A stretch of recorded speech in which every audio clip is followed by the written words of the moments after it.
Now, when you're thinking, well, you mean robots taking the place of dock workers? No, we're not talking about that yet. Maybe someday, but no, this guy doesn't even like what's called Easy Pass. Now, I don't happen to live in a place where I have to use Easy Pass, but there are many places in America where you have a little Easy Pass, and if there's a toll on the highway or the bridge or whatever, instead of having to stop and hand money to a person in a booth, that it's just recorded that you went across that bridge or down that road, and you end up paying the fare, the toll, through your Easy Pass. He doesn't even like Easy Pass. He thinks we shouldn't have that. We should have lots and lots of people in little booths collecting money, in coins and dollar bills. So this is how much Mr. Daggett does not like automation, especially when it comes to jobs on the docks. So I thought we'd talk about that with Satya Thalam, who is Senior Vice President of Government Affairs at Americans for Responsible Innovation. Satya, welcome back. Hey, Lars, good to be back with you again. So let's talk about this. I mean, some of this has been couched as AI. An awful lot of AI when it comes to shipping things might actually be sort of in the background, where it smooths out the information flow that makes goods flow around this country.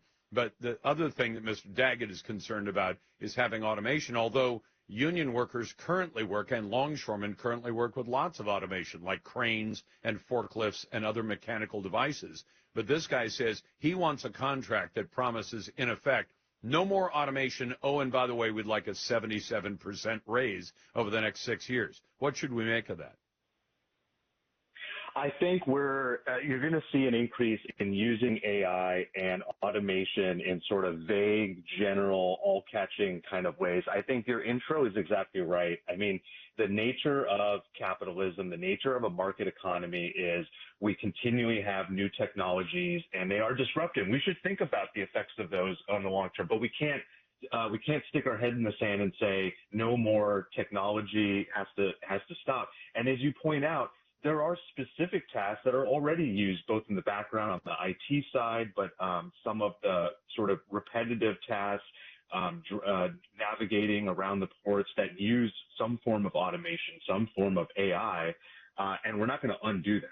Is it fair to say that American ports are perhaps some of the most antiquated ports in the world in that regard? I mean, I'm not a union or a labor expert or a longshoreman expert. I think that we have made it, but generally we have made it very hard through regulations to update our critical infrastructure. And this is true of electricity generation. This is true of our ports. This is true of our the companies that support our defense industrial base.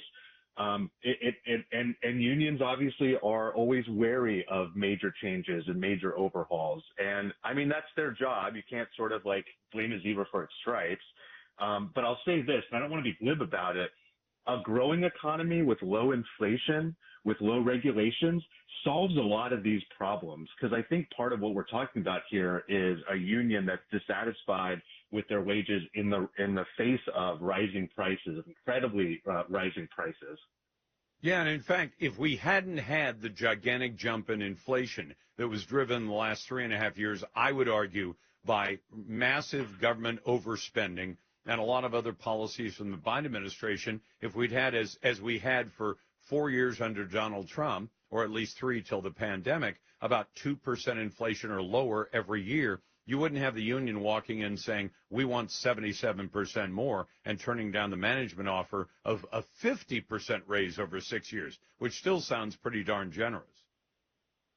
Well, and how much of this is posturing because it's a strategic interaction. You got to sort of like ask and you end up settling lower. But I think you're right. And I'm trying not to be too smug about it, that a growing economy will solve all problems. It won't. There will be disruptions because that's been the history of technology. It's when the car was invented and it put out all the people who took care of horses in the market. You pointed out there used to be, a toll workers union, right? Because yep.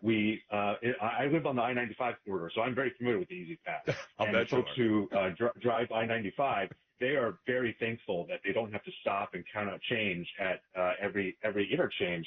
But a growing economy does kind of satisfy a lot of these and is able to sort of tamp down some of these tensions. And I think what we're looking at is both a dissatisfaction with the potential for automation to displace jobs, which is real, and an economy that's just not serving really anybody. I'm talking to Satya Thalam, who is the Senior Vice President of Government Affairs at Americans for Responsible Innovation. Satya, I've told my audience, and I've used this example this week during this dock workers strike. I knew a longshoreman a number of years ago, and he ran a crane. And I said, how much cargo do you unload? And he says, 27 containers an hour, about. And I said, how much are in those containers? He said, up to 80,000 pounds. I said, so you can unload 2.5 million pounds of cargo in an hour? He said, yeah. And I thought, that's a piece of automation, a big crane that can unload 2.5 million pounds of cargo an hour times whatever your shift is, 4 hours or 8 hours, is a lot of cargo. And without that, you would have people down there with either hand trucks or, or forklifts or cargo nets or something. And I tried to imagine how many jobs were replaced by, one crane that can do probably the work of 20 guys for a week to unload 2.5 million pounds of cargo in a single hour. And that made that crane operator's job very valuable. And he got paid very, very well for running that crane. And so when this guy, Daggett, comes out, and the quote from him is total ban on automation, I thought, I wonder what would happen if the longshoremen were told, okay, you're unloading that ship, great, but you can't use any machines, just your backs. Go for it.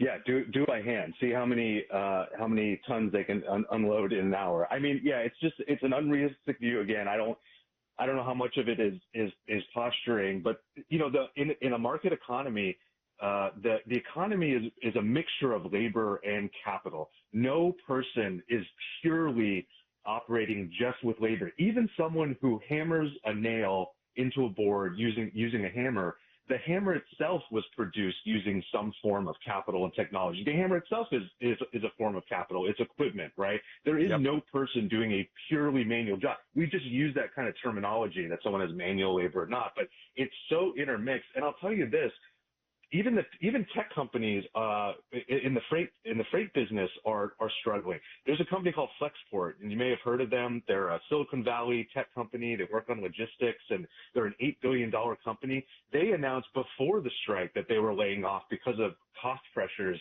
in the freighting business. So it's not like it's a separation between good, hardworking stevedores and longshoremen and fancy Silicon Valley tech computer nerds. Everybody's kind of suffering. And again, I just keep going back to this point that if we had a growing economy, if we had a strong, robust growth, low inflation, a lot of this would be less urgent. Yeah. And I just wonder if Mr. Daggett should come into the 21st century and say there are some jobs. I'll bet every carpenter is glad for a skill saw instead of a handsaw, and every carpenter is glad for a nail gun instead of pounding those things in with a framing hammer. And you say, do you want to give up all that? No. We just don't want any new technology, which I think, as you suggested, is probably exactly what the guy who ran the horse barn said when Henry Ford's innovation came along. That's Satya Thalam, who's Senior Vice President of Government Affairs at Americans for Responsible Innovation.